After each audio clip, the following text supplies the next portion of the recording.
Welcome to the Value Added Product webinar series. This series started last week and will end next Wednesday, November 16th.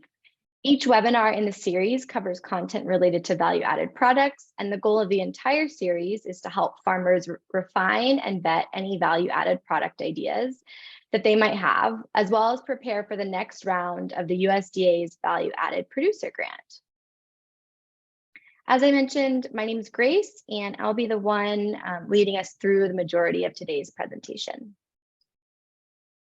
Before we jump into content, just a few notes about the logistics and formatting of the webinar. When you signed up for the series, you should have received a Zoom link and a calendar invite for all 3 webinars, and you're welcome to attend as many of the live webinars as you want. You'll notice that this is a Zoom webinar format instead of a Zoom meeting, which means that all participants are automatically muted upon entry. But there are still several ways for you to participate throughout the webinar, and we really encourage you to do so. You can add questions to the Q&A box, you can add comments or discussion responses in the chat, or at the end of the webinar, when we have a dedicated question and answer period, you can raise your hand and I can unmute you and you can ask your question instead of typing it. As I said before, the webinar is being recorded, and the recording of the webinar will be sent along with a link to the presentation, or a PDF of the presentation following this webinar. A little bit about this series, just to ground us. Webinar 1 was last week, and so if you registered for the series by last Friday, November 4th, you should have received a link to watch the webinar via CAFF's YouTube channel. And if you didn't receive that link or didn't sign up by that date, I'll send another email at the end of this week with a link to watch webinar 1 and then also watch this webinar in case you want to revisit it. Webinar 1 was really all about assessing value-added product viability, whereas today in webinar 2, you can expect to learn more information about the value-added producer grant specifically, including more about what it is and eligibility requirements. And in webinar 3, which is next Wednesday, we will discuss the VAPG application process, scoring for the grant, as well as tips for submitting a well-scoring application. In each webinar, you'll also hear from a guest speaker who has experience with value-added products in some capacity. Today, Joanne Kruger from Little Apple Treats is joining us to share about her farm's experience with the value-added producer grant. Welcome, Joanne. Thank you. And we have a poll for you all. And let's see, Kaylee, you probably can't launch the poll, right?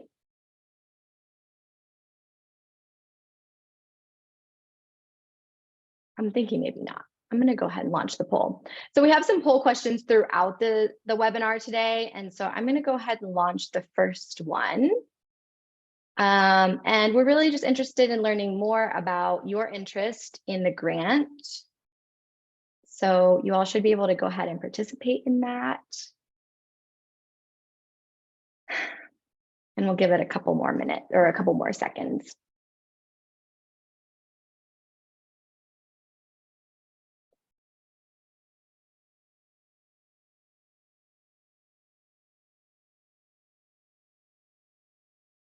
All right, a couple more folks are trickling in here.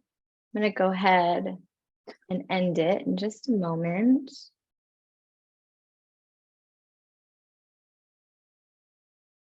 All right, I'm going to close it out and then I'll share some results from the poll. It looks like there's almost an even split in folks who are interested in applying for the VAPG. Hopefully this webinar and the webinar next week will help you better assess that.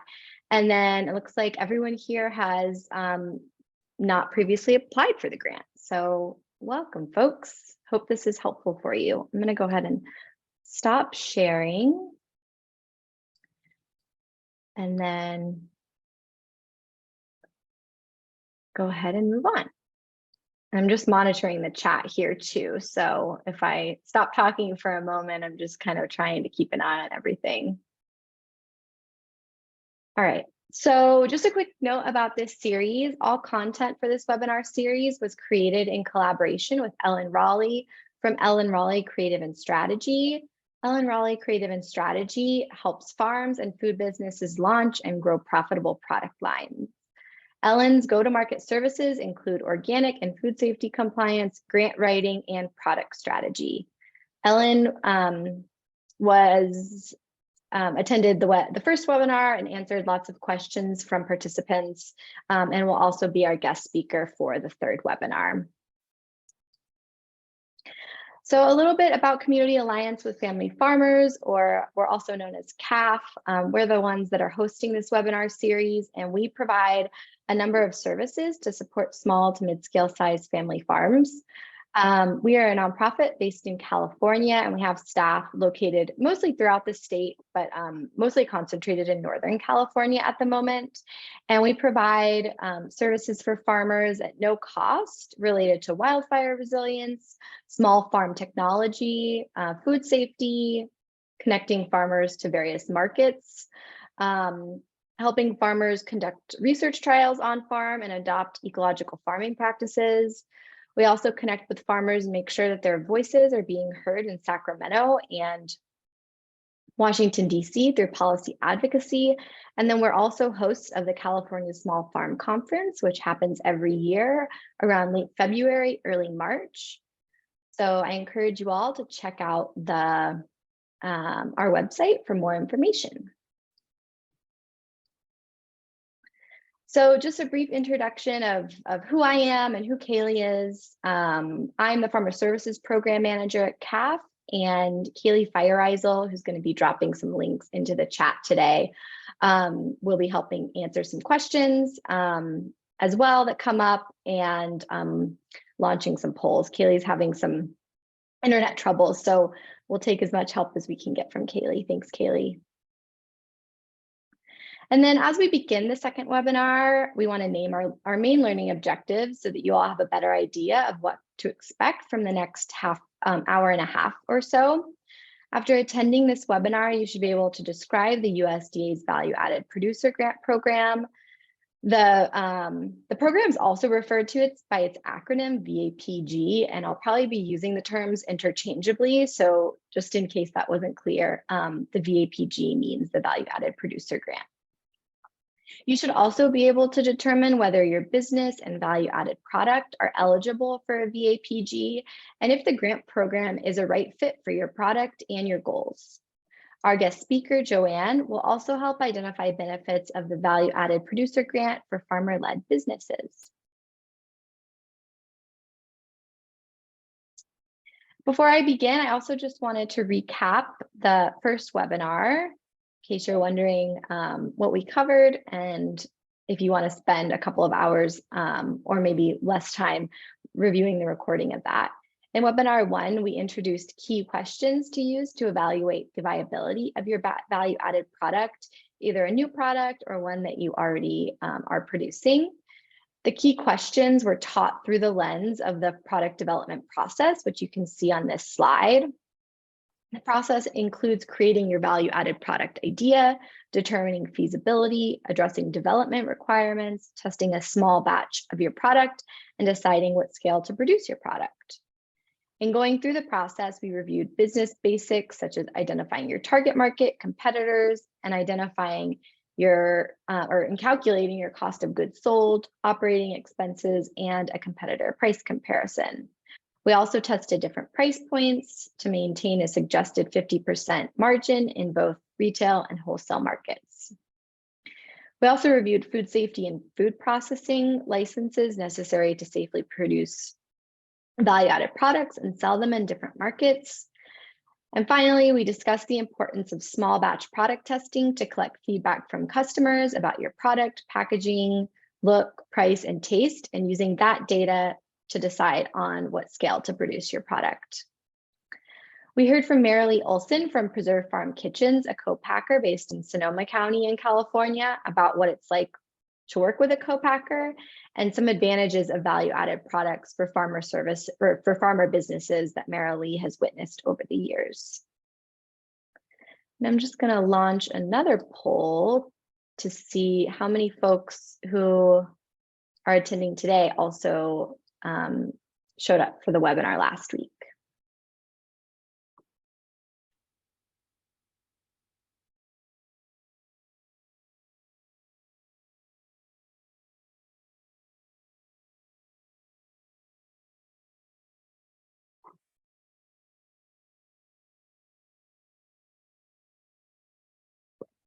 Just going to give us a couple more moments.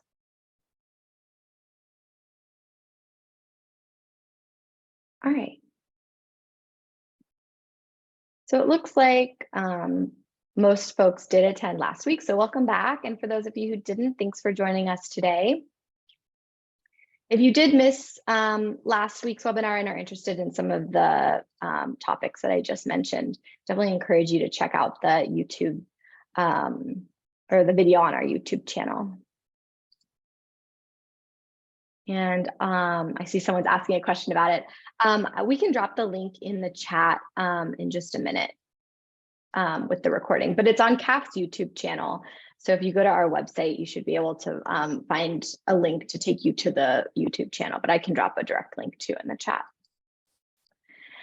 And then we'll be talking about some grant specifics in this webinar. And so we just wanted to make a disclaimer that the information gathered for this presentation applies to the 2022 funding year because that information was the most updated and available. Elements of the program change every year, so some things covered in this presentation might change between 2022 and 2023, but we do expect the changes to be minimal. So much of the content covered today should still apply to next year.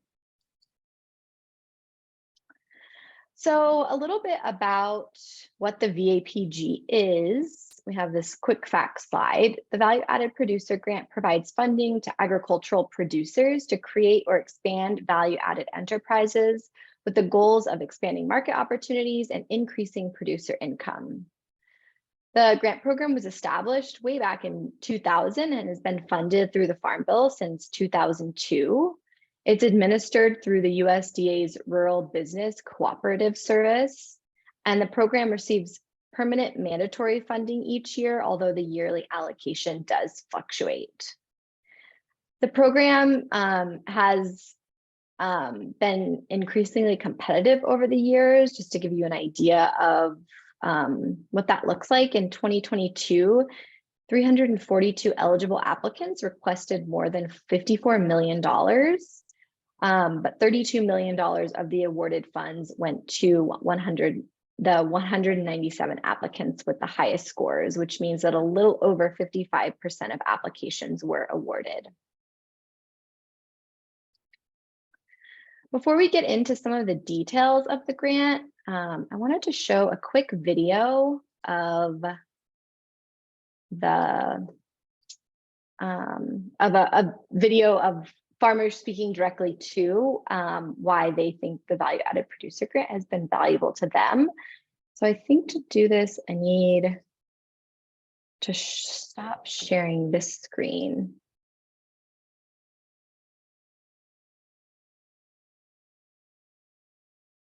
Or here we go.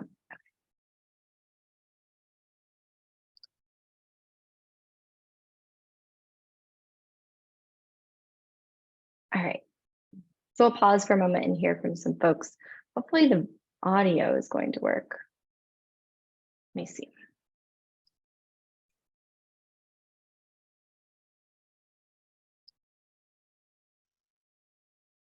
Okay, Joanne or Kaylee, if you could stop me if for some reason you can't see the video or the sound isn't sharing.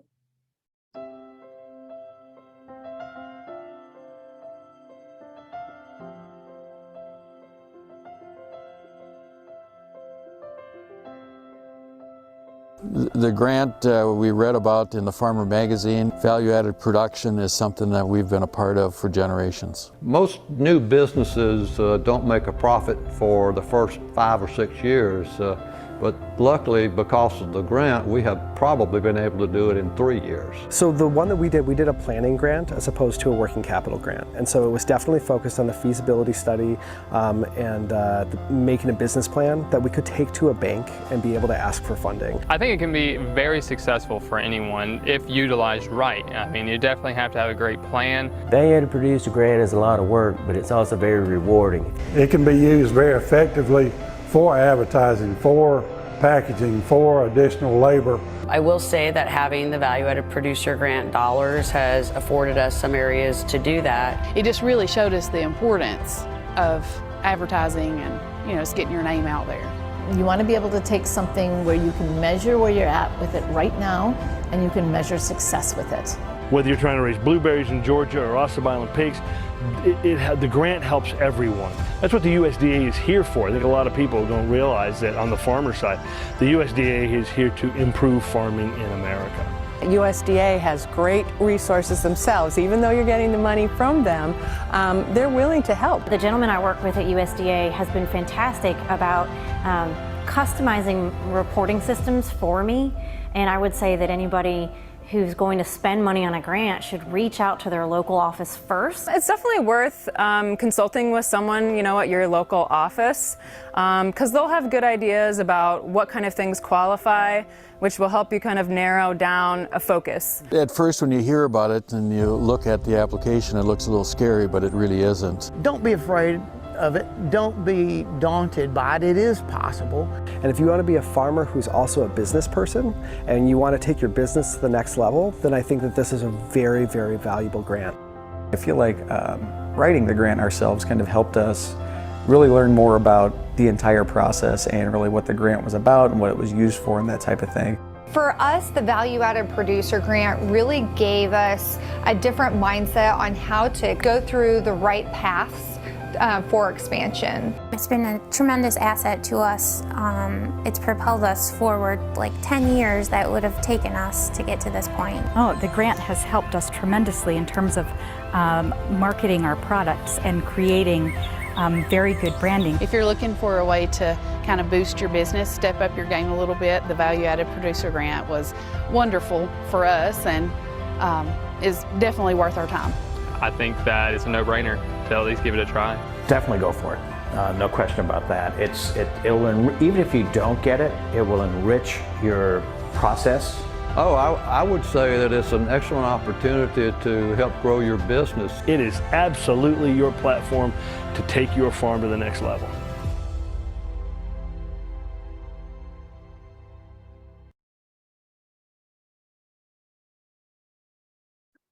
All right, so hopefully that helped add some context to why we're here. I am going to share my other screen now. Okay.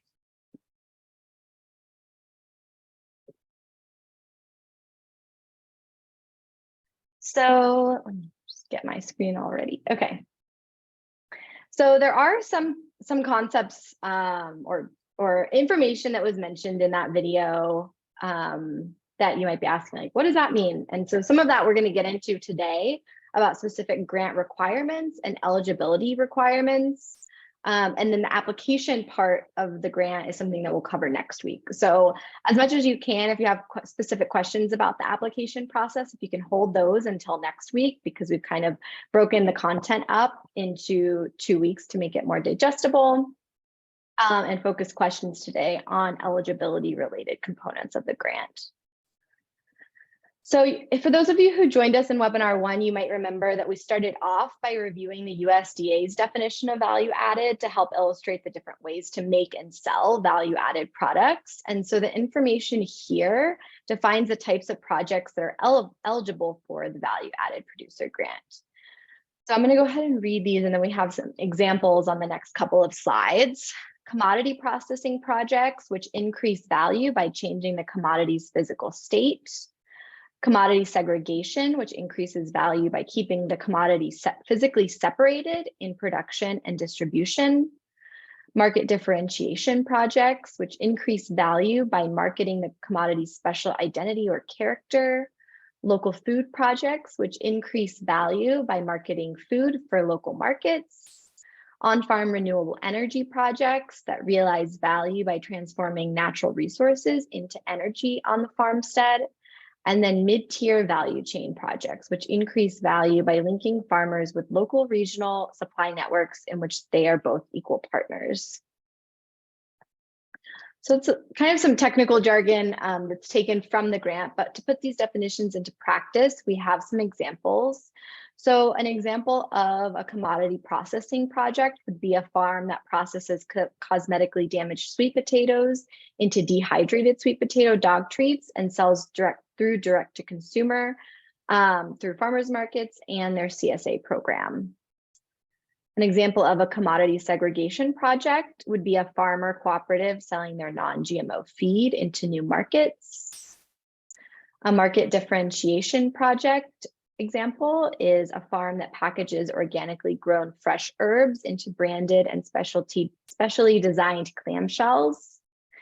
And then an on-farm renewable energy project example is a dairy that sells carbon credits on the California Carbon Credit Exchange as a result of methane gas production from their dairy biodigester. And then a local food project example is a rancher pays for a professional study to determine the feasibility of expanding their processing of pork into bacon, sausage, and ham to market through a CSA program. And then finally, a mid-tier value chain project example is a farmer-led food hub processes quick frozen vegetable blends and sells them into institutional markets. So I have another poll here. I'm curious to hear from folks if one of these project types speaks more to you than the others, and which one, if any, you're considering submitting an application for. So that poll question should be popping up here. And every year after the grant funds are awarded, at some point, it hasn't come out yet for 2022, but the USDA will release the projects that have been awarded. And so that information is available online. And some of that is information that we used for the examples here. So all the examples here are examples of projects that have been funded under each of these different project types.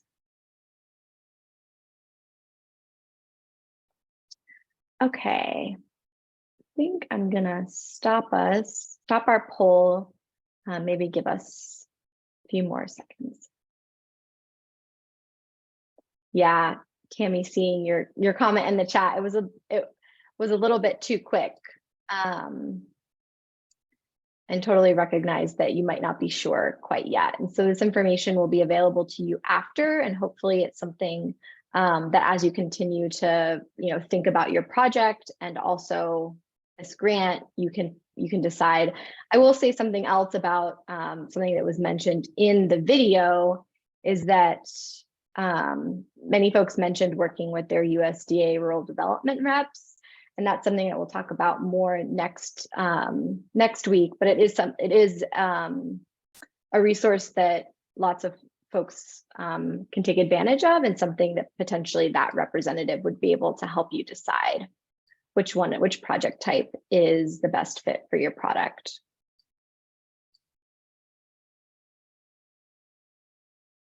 And then, so it looks like most folks are thinking about the commodity processing project type. So I'm going to stop sharing and then we can go on. Thanks, folks, for your participation. And then also, you probably recognize these terms that were mentioned in the video. There are two types of grants that are available through the VAPG. There's the planning grant and a working capital grant. And so we'll spend some time talking about each types on the next few slides. So planning grants can be used to fund economic planning activities, such as the development of a business and marketing plan and feasibility studies that are needed to determine the viability of value-added products. The maximum award that an applicant could receive or apply for would be $75,000, and the project length is cannot exceed more than 3 years. We do have some tips here from USDA rural development reps that while the max award is up to $75,000, they expect awards to be in the $15,000 to $25,000 range. And then there is a preference from the representatives that they don't like seeing planning grant applications that are greater than 1 year.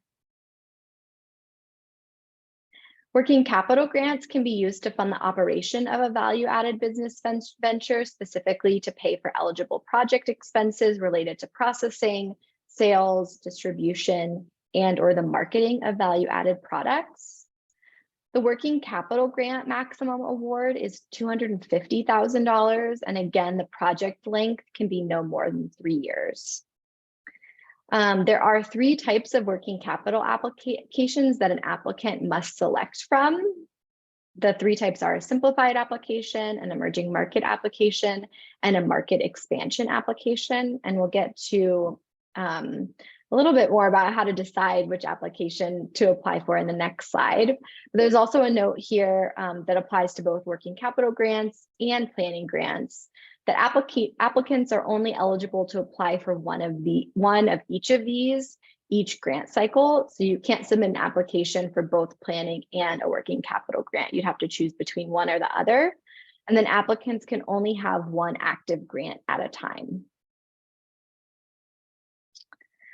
So figuring out which type of working capital application to submit can be confusing. And so we created a flow chart to help simplify the decision-making process. And we won't get too much into the details here, since the direction you take in the flow chart really differs on a case-by-case basis. But I will just briefly review it at a high level, and then you all will send a PDF of this around with the presentation PDF so that you can access it. So as the flow chart is organized, you'd start by determining whether your application will be for less than $50,000. And if so, it's a pretty easy choice. You'll submit a simplified application. If you determine that you will apply for over $50,000, then you'll proceed in the flow chart. And next, you'll determine which applicant type you will apply as. And we'll cover these applicant types in detail later in this webinar. But essentially, applicant groups, so folks who are applying as a group, are only eligible to apply for one type of working capital grant, and that is an emerging market application. Independent producer applicants are eligible to apply with either an emerging market application or a market expansion application, which is the option as you get closer to the right of the flow chart. So this is really as far as we're going to get in the flow chart today, but as I mentioned, we'll send a copy of this around. And so when you're going through the application process, we recommend that you keep this flow chart in mind, because you will have to indicate in your application what type of application you're applying with. And then if you're still unclear about what type of application to submit after reviewing the flow chart, we recommend that you reach out to your state's rural development office, because they're the ones that will be able to give you a solid direction. And then we'll also cover application requirements more in the third webinar in detail, but there is a note at the top of this slide that if you apply for more than $50,000, you'll need a business plan, a marketing plan, or a third-party feasibility study, depending on which working capital application you're applying for. So there are different requirements if you're applying with emerging market application versus a market expansion application. But just keep in mind, a business, a marketing plan, or a feasibility study will be required for one of those. Okay, and so the next series of slides are probably answering the questions that folks are most curious about, or the questions that we received a lot of during the last webinar. How can you use grant funds? At the highest level, grant and matching funds must be used on activities that demonstrate expansion into new markets and/or customers. Grants and matching funds cannot be deliberately used on the sales of existing products to existing customers.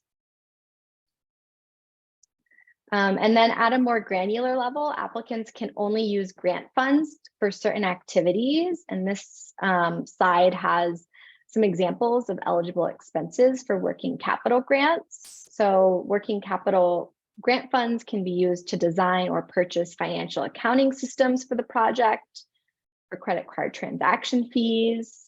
They can also be used to pay salaries of employees, but these employees must be without ownership or immediate family interest. And the salaries would go to processing or marketing and delivering the value-added product to customers. The funds can be used to pay for raw commodity inventory from an unaffiliated third party.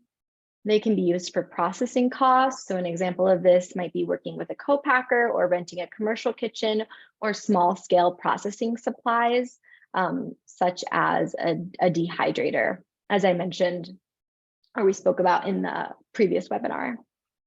They can also be used to pay for marketing and advertising expenses, food safety certifications related directly to the processing of value-added products, the costs associated with meeting regulatory requirements related to processing, marketing, or distribution of a product. So for example, if your product is required to have nutrition labeling, that's something that the grant could provide funds for. And then also routine maintenance to keep the equipment that's being used to produce the product in working condition. There are also some ineligible expenses for working capital grants. You cannot use working capital funds for agricultural production, harvesting, or commodity transportation. They cannot be used to repair, acquire, or construct a building or facility, such as a commercial kitchen. They cannot be used to purchase, rent, or install fixed equipment, which is defined as an asset with a value of more than $5,000 and a useful life of more than 1 year. So there are some requirements on how much supplies or equipment you would be able to purchase through this grant, which is why something like a dehydrator at a certain cost would be an okay purchase, and why something with a larger cost would not be. Packaging and label design is no longer an eligible expense for working capital grants. You cannot use working capital funds to purchase or make branded merchandise, either for resale or to give away. And then they cannot be used for certifications related to the production of the agricultural commodity. So whether that's an organic certification or a GMO-free certification. And then here's some examples of eligible and ineligible expenses for planning grants. Applicants can use grant funds through planning grants to conduct feasibility studies, develop business plans for processing and marketing your value-added product, and to pay a qualified consultant to conduct or develop a feasibility study, business plan, or marketing plan. The funds could also be used for recipe development. Planning grant funds may not be used to compensate applicants or family members for their participation in feasibility studies. The grant has additional requirements that could also affect project eligibility. The producer applying for the grant must grow at least 51% of the raw commodity needed for the project on their own farm. All grant funds awarded must be matched 1-to-1 with non-federal funds. So for example, if a farmer spends $2 on eligible expenses, the USDA will reimburse the farmer $1. Applicants who already received a planning grant for the proposed project cannot receive another planning grant for the same project. And then applicants who already received a working capital grant for the proposed project cannot receive an additional grant for that exact project, but the farm can apply for the same commodity and product again, but the project focus has to be different. So for example, if a farmer applied for funds for selling dog treats at a farmer's market, the second time around, they could go through the application process and submit a project that would take the same sweet potato dog treats, but sell them through wholesale to pet stores. And then if an applicant has an active grant at the time of a new application, the current grant must close out within 90 days of the application deadline to be eligible for the new round. And then you must also demonstrate that your project adds value to the commodity, will expand your customer base, and increase revenues. So if you are new to the VAPG, you might also be new to hearing about the matching funds requirement. So we'll get into a little bit about what the matching funds requirement is. Applicants must come up with matching funds that are equal to the funds being applied for. And matching funds can come from either cash or eligible in-kind contributions. Up to 50% of the match can come from the applicant's or family members' time and effort, which is also referred to as sweat equity. And then matching funds, both cash and in-kind, must be secured when your application is submitted.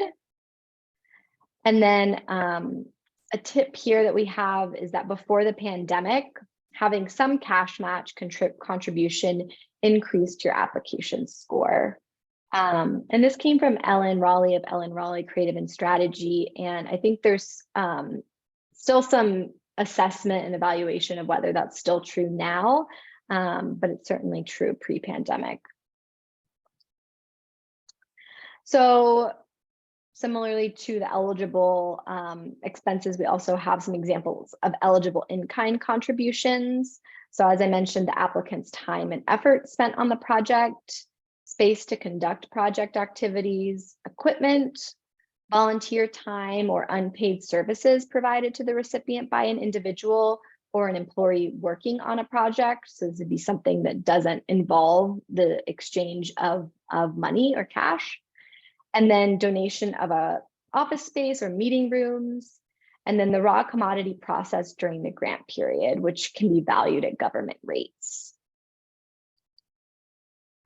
And then some examples of eligible sources of cash contributions from the applicant and or third parties. These could be from groups or farm organizations and also individuals.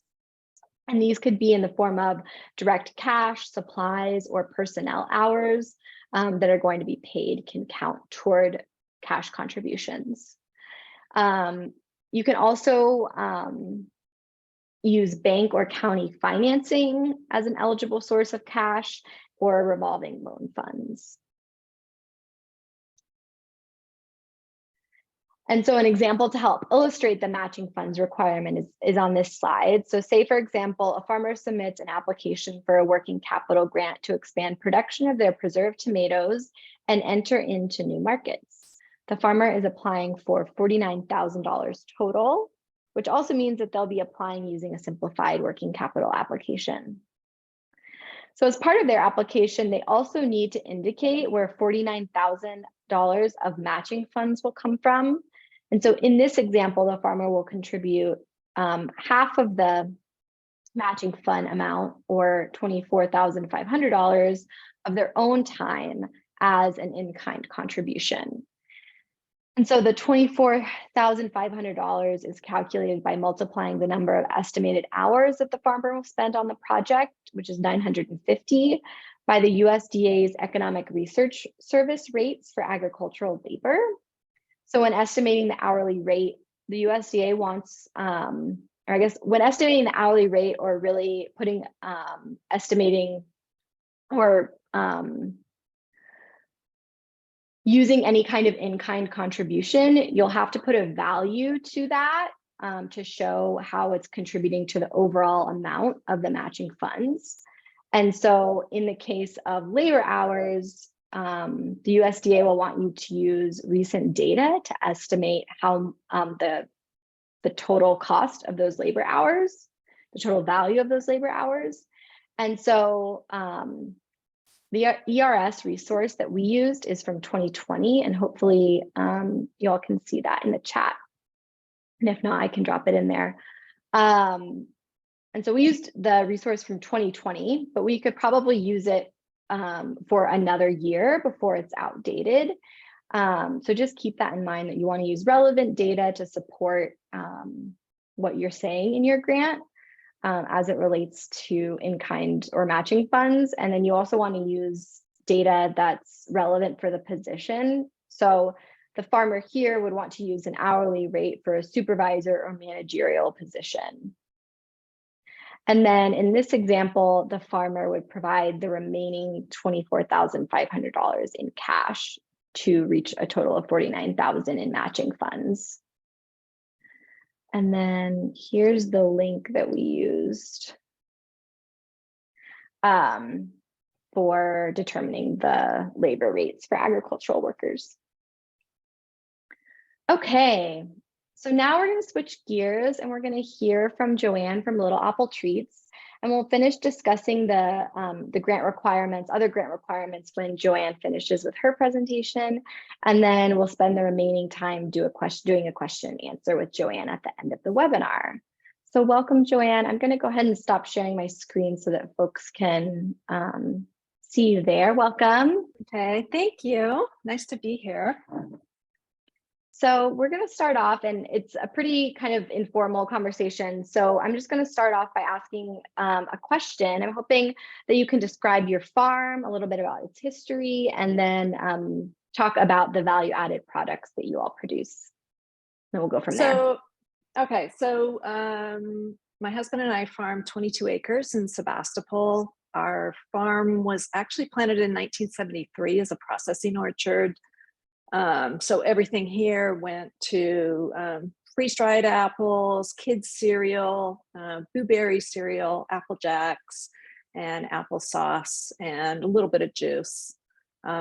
We bought our farm in 1999. We actually bought it we have a whole separate business, which is an organic plant nursery that's wholesale only. So the apples were kind of a bonus. And the first several years, we sold the apples out in bulk. We would make about $3,000 to $5,000 a year selling our apples in bulk. We eventually took them to the farmer's market and started selling them fresh for a very short period of time because we don't have coolers or anything like that. So we've got a 6-week period. And then after that, it was sort of like, what are we going to do with all these apples? It's beautiful fruit. We need to do something with it. So we started making apple cider vinegar, was our first product. After that, we did granola with dried apples. We bought a dehydrator, started dehydrating our apples, developed granola. After that, we did apple cider caramels. We actually do our own juicing. We boil down the apple juice into syrup, then we make our caramels from that syrup instead of corn syrup. And then after that, we developed a line of shrubs, so cocktail mixers, tart soda, which is our own apple cider vinegar with some fresh fruit, a little bit of organic sugar. We do flavored vinegars, and we do cookies with dried apples. And so this past year, we actually have started to do flavored dried fruit. So we do apple snacks, which is dried apples with a little cinnamon, sugar, and vanilla. We do spicy apple snack, which is kind of like tahini on an apple. And we do citrus gems, which we are actually buying in some citrus from our neighbors. And we dry those and we sell those as cocktail toppers. I don't think I missed anything. I think I got it all. That's really impressive. We do a lot with an apple. Oh no, we do mulling spice too. We do a seasonal mulling spice with our dried apples and some herbs and spices. That's really amazing. Yeah, impressive that you were able to list off all of those. That's quite an extensive list of products. I'm gonna go ahead. There are some questions, or at least one that's coming in, but I'm gonna hold off on the questions and we'll get to those in the question and answer session, or maybe just after these initial questions are asked, we can have some time. We'll definitely still get to the audience questions though. So I'm curious, Okay. Talking to you about your experience through the value added producer grant, you've had very successful applications, but then also, some challenging times just based on external circumstances. And so I'm wondering if you can kind of walk us through what your experience has been like applying for, and then also being awarded the value added producer grants through, the 3 different rounds that you've applied for. Yeah, so we are actually on our 3rd grant. And actually Ellen helped us with all 3 grants. It was a little daunting to do ourselves. The second one, we did quite a bit of work ourselves. We definitely needed help on that. So our first one was for packaging, which unfortunately, as I learned from you, is no longer eligible. So our first one was to elevate our packaging from stickers on bags to custom packaging. We also got money for a little bit of website development for our retail, and I'm trying to think of what else. I think it was really mainly packaging. We spent a lot of money on good design and good packaging, and it really paid off for us.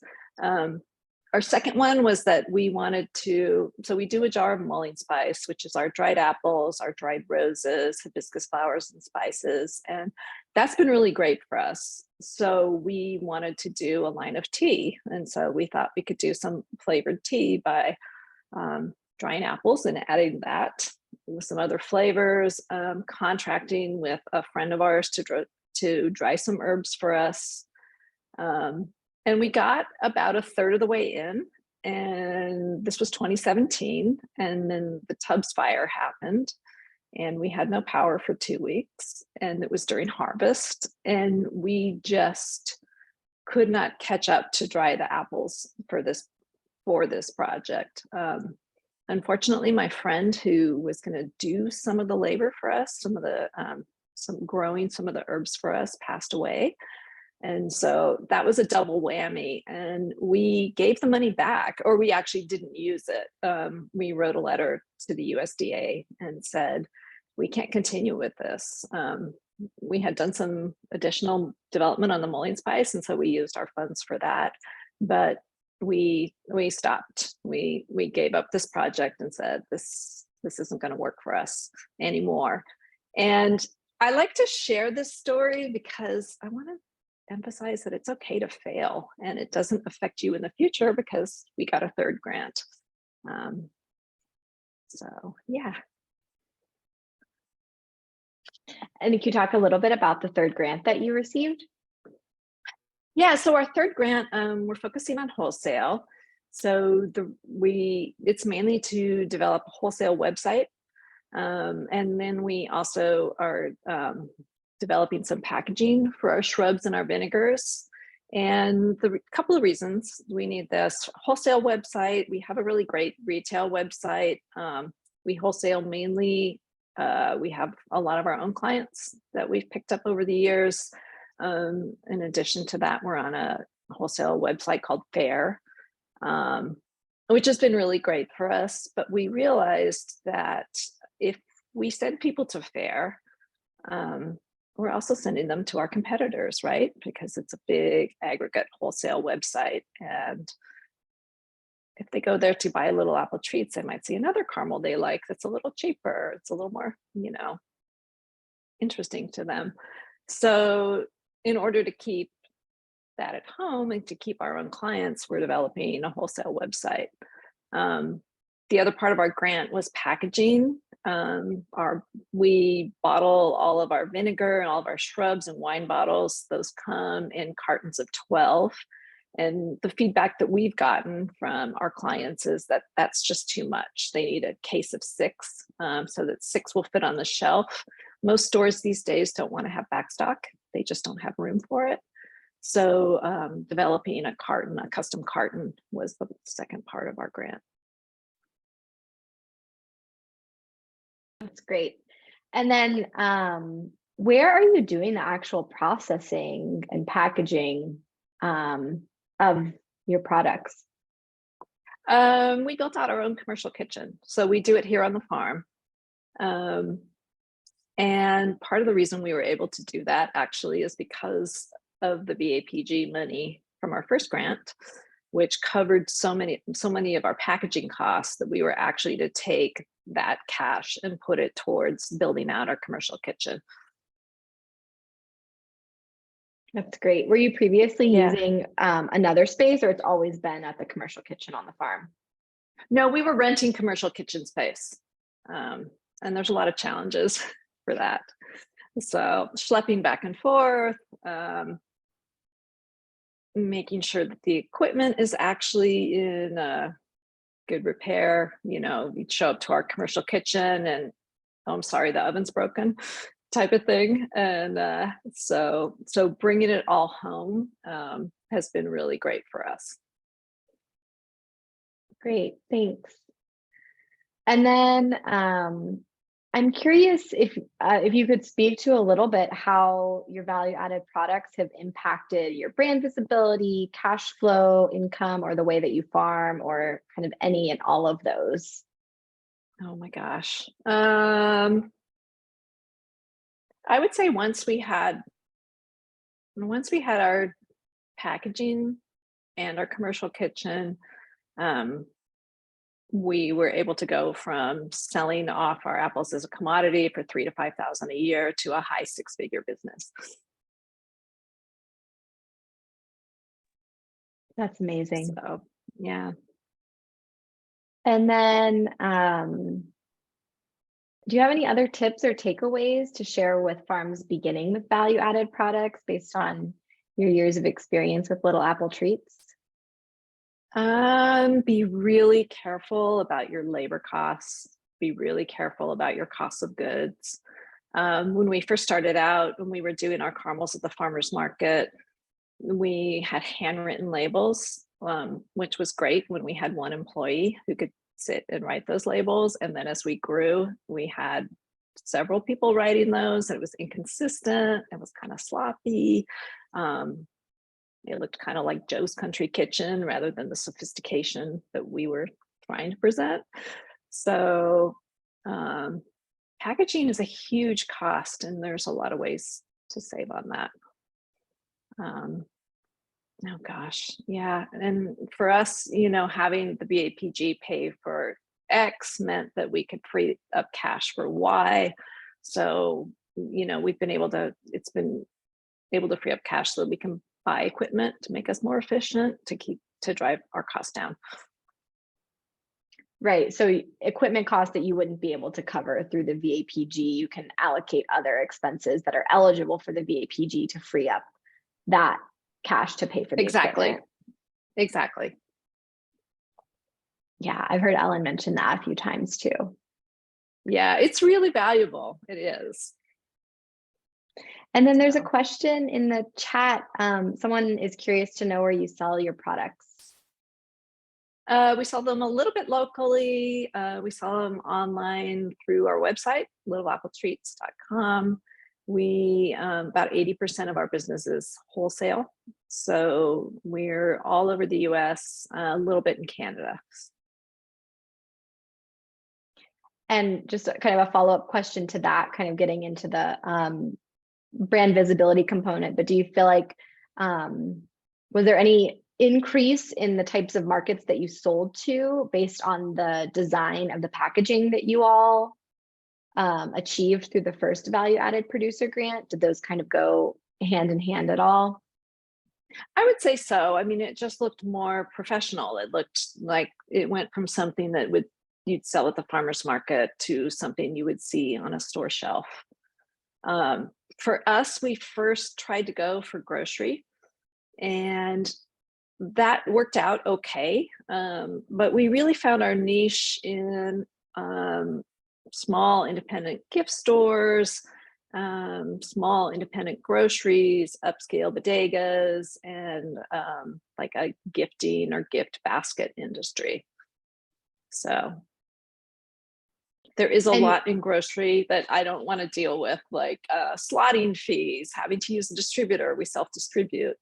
There's some people that won't even talk to you unless you use a distributor. And so that niche for us has been really great. So I would encourage people to, even if you think, I want to go from the farmer's market to being on the shelf of Whole Foods, I would think about that really hard before you do that.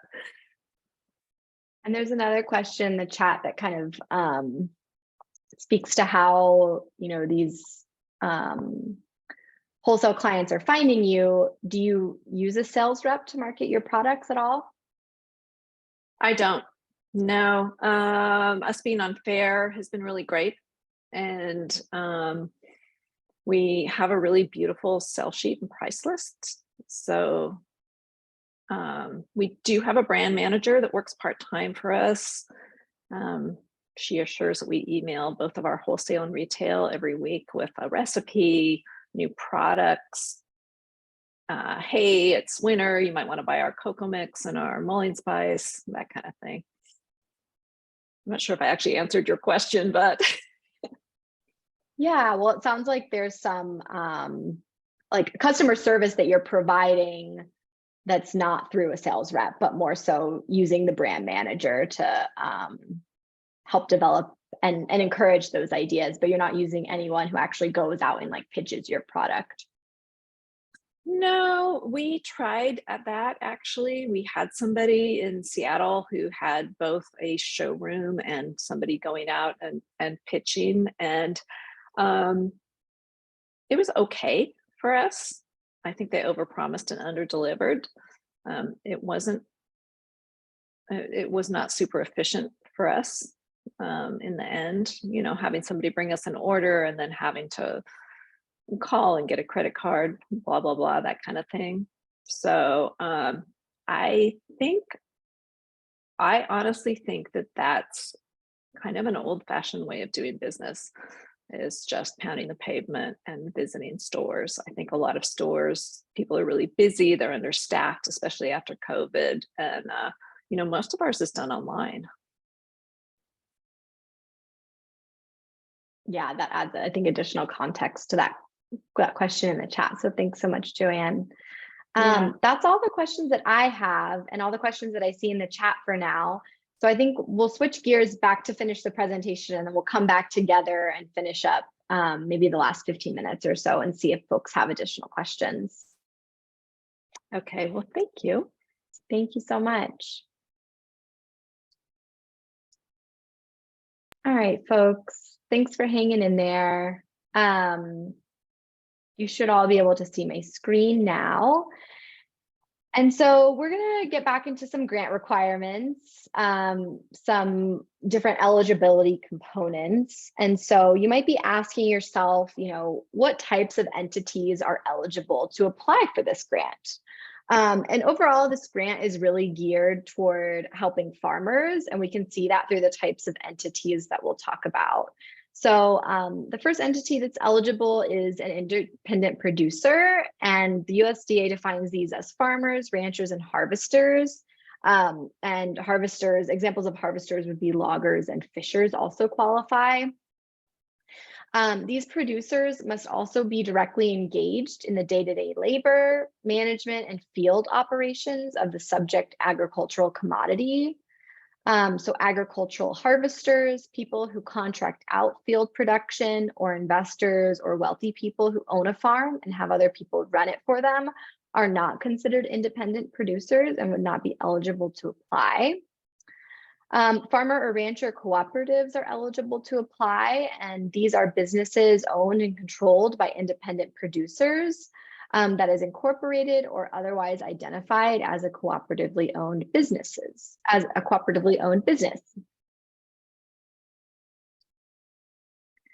An agricultural producer group is eligible to apply, and they are defined as a nonprofit membership organization that represents independent producers and operates with a mission that includes working on behalf of independent producers. So now you're kind of understanding why we started with independent producers. They're really like the crux of these other groups. There are additional requirements of agricultural producer groups. The majority of the applicant's membership must meet the definition of independent producer, and the majority of the applicant's board of directors must also meet the definition of independent producer. A majority controlled producer-based business is eligible to apply, and they're an entity in which the majority of the financial and voting interest belongs to independent producers. So an example of this could be a farmer-led food hub. For groups who are not yet incorporated, they can apply to the grant as a steering committee, which is a special designation and has a specific definition through USDA that is long and jargony, so I'm not going to get into it. But if you do think that this is something that applies to your situation, then it's definitely something to consider. To apply as a steering committee, though, 100% of the group must be independent producers. Federally recognized tribes and tribal entities must demonstrate that they meet the definition requirements for one of the 4 applicant types. And again, the rural development state offices and posted application materials will also provide additional information on tribal eligibility. And so, in addition to the eligibility components, there's also an important thing to note about how grant funds are dispersed. The grant operates, like many grants, government grants operate on reimbursements, meaning that grantees will incur costs up front and then be reimbursed from the USDA after submitting reimbursement requests during the reporting period. And we're not really going to get into like post-award requirements in detail throughout this webinar, but just know that if you are funded, that awardees are required to report on sales projections and project tasks twice per year. And then there's also the reimbursement requests that are needed for you to get reimbursed for the expenses. And so hopefully this has provided more information and helped clear up some questions about the grant, and maybe has elucidated some additional questions that you have. And so if you're still interested in applying, please join us for the 3rd webinar next Wednesday, where we'll learn more information about the grant application process, some tips for success that Ellen will be spending some time going into based on her years of helping farmers apply for the value-added producer grant. And then we'll also talk about some steps to take before the grant opens this winter. I also just wanted to remind folks that the information for this presentation applies to the 2022 funding year, because that's what was available and updated, and that we do expect some minor changes between funding years 2022 and 2023, because that typically happens from year to year. So we've identified some resources throughout this webinar and dropped some questions or some links in the chat. And then we also have some additional resources here that I will drop into the chat, but it's many resources. So I encourage you all to look at this on your own time, and you'll have access to these. For some reason, I'm not able to drop these in the chat. Maybe it's because it's too many. Okay, that's part of the list. And then here are some additional links that might be helpful. And then before we get to the question and answer session, as we did last time, I'm going to drop a link or drop a poll in for folks to respond and provide us some feedback on how this session has been for you. So we really appreciate you spending maybe a minute and a half, depending on how many folks respond in that time period. And then these questions are, asking you about how your knowledge change. And we also have a form here that we're gathering some more qualitative feedback. So I'll pop that in the chat as well. If you want to provide some additional feedback, we really appreciate it. It's super helpful to improve our programming and keep our grant funds coming. And then LaShawn, I see your note in the chat about some technical difficulties. I'm sorry about that. I will follow up with everyone tomorrow with a recording, a link to the recording of today's webinar, a link to a recording of last week's webinar, as well as a PDF of the presentation where you can access the links. Error message when you submitted the poll. I don't know what that might be about. I see that some other folks are answering the poll, so I'm not sure. Tammy, do you know if it let you submit? Maybe a user error, yeah. Zoom was being tricky this morning for me trying to launch the webinar, so who knows, it could be a Zoom error too. All right. Anyone else? Final calls for participation in the poll. We really appreciate your feedback. Then I'm also going to drop a link to the additional form that we have if you want to provide any written or typed feedback that provides a little bit more room for constructive feedback. We really appreciate anything you can provide. We are going to be launching this webinar series next year as well. And so we'll be making some improvements, hopefully, with the feedback that we get from these sessions. Okay, I'm going to end the poll. Thanks everyone for participating. And then we can go into questions. So I don't know that I've really seen folks pop in any questions into the chat or the Q&A, but if anyone has additional questions about the grant or questions from Joanne about their value-added products or her experience applying for the VAPG, we definitely welcome them now. And so I'll just sit tight for a moment and see if anything comes through.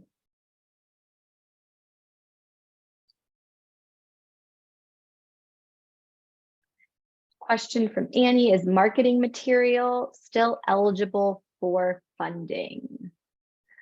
Let's see, let me go back to the slide about eligible expenses. So yeah, marketing and advertising expenses are here. I think we'll need to check with Ellen next week about exactly which marketing and advertising expenses are eligible, because like Joanne mentioned, design for working capital is no longer eligible. But I do know like things like signage, like printing signage, any of the kind of like ways to, present your product on a display are eligible. But if you have something specific in mind, I recommend that you bring that question, or you can email me that question and we can talk about it next week. And I can follow up with Ellen because she's the one who's really gets into the weeds with this. All right, so Tammy's asking about registration requirements. Tammy, really concerned, government requires long, arduous, and tricky. Do you mean the registration process through the USDA or through, and I can unmute you. I don't know if maybe that would be a better way to get some clarity on this. Oh yeah, the registration for the SAM and the UEI number. So we're gonna, next week we'll have some links for how to register for those, and some tips about like the timeline for registering. It's one of those things that you can do before the grant period opens. And so it's something we recommend if you think that you're going to apply for it, to go ahead and do it in advance. And so I think Ellen can probably speak more to what that process is like. But I do know folks who we worked with last year to submit their grant applications didn't seem to have too much trouble with it. So hopefully we can answer your question more next week. And then Nathaniel, I'm not sure if Oh, I had a question about multiple independent producers applying for the grant. You said something about that. Okay, so let's see. I think we have some confusion here. So, Joanne, I don't know if you could feel free to chime in based on your experience applying for the grant too. Okay. If any of, if you know, there's additional context that needs to be provided. I'm going to start with Nathaniel's question. I had a question about multiple independent producers applying for the grant. So if we go back to in the presentation, let's see. Hold on one moment. I just need to plug in my power cord here.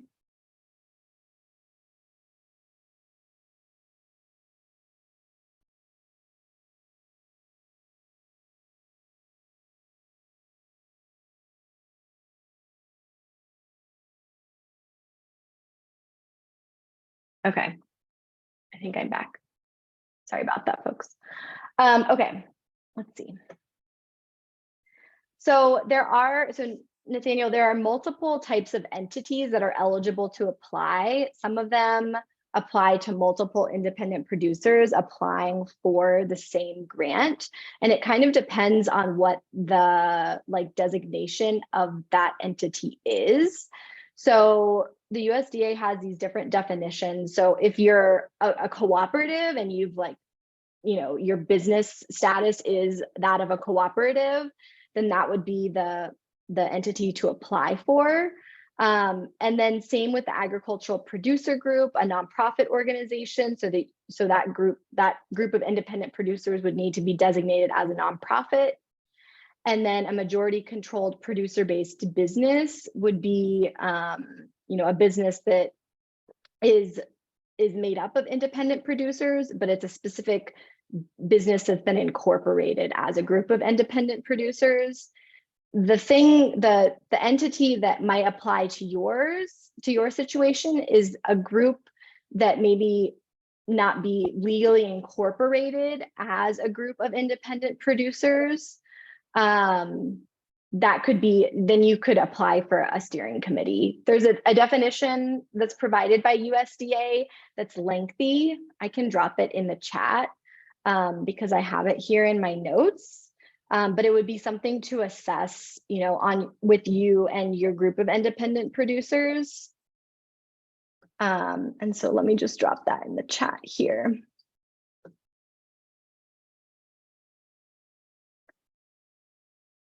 Joanne, I don't know, do you have anything to add about types of entities, or were you all just always applying as an independent producer? I was always applying as an independent. Yeah. Yeah. Great. Yeah, the group, I get kind of the sense that the group entities are a bit rarer, but I think it's a nice option for folks who want to come together and do something collaboratively, or who already have another business, but it just might take a little bit more information, to figure out which exactly one applies to your situation. And then Laura, I want to get back to your question. All these terms are new to me, and they can be definitely confusing and jargony. And so last week, for those folks who are new, I used an example of a dried herb product. And so that's a great idea to take that herb product and talk about which type of product that would be and what type of grant I would apply as. And so I think that this would fit maybe into, I think it would be commodity processing, because it's taking a fresh product and making it into a dried product. Joanne, is that how you would think of it as well? Yeah, I think that's what we applied for. Okay. I would agree with that. Yeah. Yeah. So it would be kind of that commodity processing, which I think is from what I've seen, a common grant to apply for. So it'd be, the fresh herbs being changed into the dried herbs, and then maybe in Joanne's example, the fresh fruit being taken into dried fruit. And then depending on the type of grant that I want, or like the goal that I have, that would determine which type of grant that I apply for. And so, say we got to the end of the webinar last week and I realized that like I needed more research, I needed more information to really assess the viability of the dried herb product. And so one route that I could take if I wanted to, have funding to have, more sophisticated business plan or feasibility study would be to apply for a planning grant. And so then I could actually contract with someone who would put together a feasibility plan, like talk through my business with me and put together a feasibility plan. The grant could pay for the consultation with a feasibility planner, as an example. And then I could also, though, if I was ready to pursue something and wanted to take the herb product into, the scaled phase and actually produce it, I could do a working capital grant. And so, there are these different types of working capital grants, right? And I'll go to the flow chart here. And so if I'm applying for a working capital grant to produce this, to get, say, for example, like a dehydrator, as well as other costs covered, and my application is for less than $50,000, then I would apply with a simplified application. And that's something that you'll designate in your application the type that you're applying for. And then if I'm an independent producer, then I'll go, or say I'm applying as a group, then there's really only one option for me, and it's an emerging market application. If I'm applying as an independent producer, then the next step is asking if I've produced the product for more than 2 years. And so say, I have produced it for more than 2 years, then I'll go to the next box and it'll ask me, who is the product being marketed to in this grant application? Is it being marketed to a new geographic or demographic area? So say in a new city or to a new population, then I would go with an emerging market application, because that's something that I'm trying to emerge into a new market, into a new geographic market or a new demographic market. And then if the customers are not a new demographic or a geographic area, so for example, if I'm going from selling to a farmer's market into a wholesale market, then I would do a market expansion application, because I'd be expanding into different markets and not necessarily emerging into new markets, if that makes sense. Joanne, anything to add there from that description? I don't know how much you've gotten into the weeds of the different types of applications. I think we very briefly looked into the planning grant, and to be honest, we wanted our money faster and we knew what we were going to do. So it was honestly just a timing issue, as well as the fact that we really knew what we wanted to do. We'd done our research in advance, and I think the planning grants are great if you're applying for a lot of money, but we just went to that right below that 50,000 for each of the grants that we've applied for. Okay, yeah, that's great to know. Thanks for sharing that. I was curious. Yeah, because if you do the planning grant, remember that you're going to have to wait an additional year to 3 to get your money to start your project. So if that's important to you, as it was for us, that we just chose to apply for less money. Yeah, that's a really good point. So if you were to apply if you were to get a planning grant in 2022, you would actually, I believe, have to wait until 2024 to submit an application for a working capital grant. Yeah, I think that's true. You wouldn't be able to submit it the following year because you'd actually still be in process, but go ahead. No, go ahead. No, we're saying the same thing. Yeah, that's exactly right.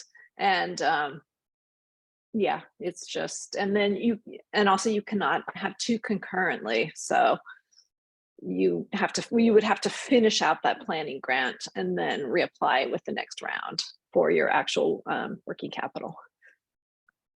Yeah, and so that kind of gets to Nathaniel's question too. You do have to apply for one or the other, so you can't apply for both, and then you can't have, one planning grant concurrently with a working capital grant. It's just one. Exactly. All right. Well, Laura, I hope that helped answer your questions. I think if you go back, I think, when I was, developing the content for this course, I think the terms that are used by the government, as always, can be a bit confusing, but I find, going to examples of previously awarded projects can help ground those definitions into actual examples, and then something that I could compare my product to. So I'm going to go ahead and move us on, because I just have a couple of announcements, and I think that's it for the questions. And Tammy, I definitely encourage you to bring any specific questions that you have about the SAM and UEI number next week, or email me and I can bring them to Ellen. So I just have a few announcements of things that CAFF has going on as an organization that might apply to some folks here. We have our Wildfire Recovery Fund that applies for farms or ranches that were impacted by wildfires between 2020 and 2022. The application window has been extended to November 13th. And then the annual survey is something that I mentioned last time. The annual survey will close on November 15th. So please share your voice with us and help us set our annual policy and program priorities. And then there's also another webinar series coming up that starts next Wednesday about data for farmers. And it's a whole webinar series that you can find out more information by registering or through the registration page. And I'll just drop those into the chat. All right. And so that's pretty much it for today. We're ending just a little before time. As I mentioned, a recording of the webinar and a PDF of the presentation will be emailed to you in the next couple of days. And then please attend the rest of the webinar series, which is just next week, using the link that you used to attend this one. And then feel free to email me with any questions that you have. My email is grace@caf.org.